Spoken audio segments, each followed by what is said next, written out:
ഈ രാത്രി ഇങ്ങനെ ആകാശം നോക്കിയിരിക്കുക എന്ത് രസോടാ. ഭയങ്കര ആശ്വാസോടാ. ലൈഫിൽ എന്ത് ബുദ്ധിമുട്ടുണ്ടെങ്കിലും ആകാശം നോക്കി ഇരുന്നാ മതി, അതങ്ങ് മാറും. 2 ദിവസം ആഹാരം കഴിക്കാതിരുന്നിട്ട് ആകാശം നോക്കി വിശപ്പ് കയറോ? ചുമ്മാ വായിത്തൊന്ന് പറയാൻ ഉണ്ടായിടെ ഇവിടെ. ഈ ബഹിരാകാശത്ത് പഠിക്കാനാണെങ്കിൽ ഒരുപാട് കാര്യങ്ങളുണ്ട്, limitless. Countless and fabricantly loop. Say again. Fabrically and lubricantly, this is very big. Oh, what is lubricant, Asher? That is a fact of the none of your business. ആകാശത്തോക്കൊണ്ടിരിക്കും. ചില നക്ഷത്രമൊക്കെ സൂര്യനേക്കാളും വലുതാണ്. നമ്മളെ സ്കൂളിലൊക്കെ പഠിച്ചു തന്നെ. മറ്റേ പയ്യൻ കാണിക്കുന്ന പരിപാടികൾ കാണുമ്പോഴേ എന്റെ നെഞ്ചാമരത്തെ അരമ്പ് കിടന്ന് പിടയ്ക്കുന്നളിയാ.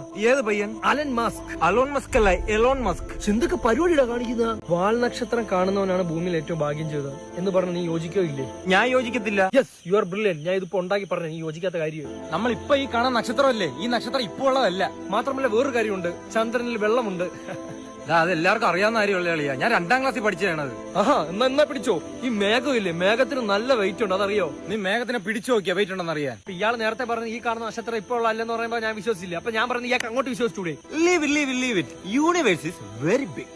എനിക്കിങ്ങനെ മല നടന്നൊരു നക്ഷത്രം എണ്ണാൻ തോന്നറാ. ഒരു കാര്യം പറഞ്ഞ് വിശ്വസിക്കൂ, ഒരു ദിവസം 1 ലക്ഷം നക്ഷത്രം ഞാൻ എണ്ണി. ഞാൻ വിശ്വസിക്കളിയാ, ഒരു ദിവസം ഞാൻ 2 ലക്ഷം നക്ഷത്രം എണ്ണി. 1 ലക്ഷവും ഞാൻ തള്ളിയതായിരുന്നില്ല. നീ ചെറുക്ക് 2 ലക്ഷം നക്ഷത്രം എണ്ണിയാൻ തോ. ഈ ചുമന്ന ചന്ദ്രൻ എങ്ങനെയാണ് വരുന്നത്? ദൈവം ബോറടിച്ചപ്പോ ചന്ദ്രനെ കളർ അടിച്ചു വിട്ടു. ഒന്ന് പോടെ മാറി. Universe is very big. എന്ത് രസമുള്ള ആകാശങ്ങൾ നോക്കിയിരിക്കാൻ.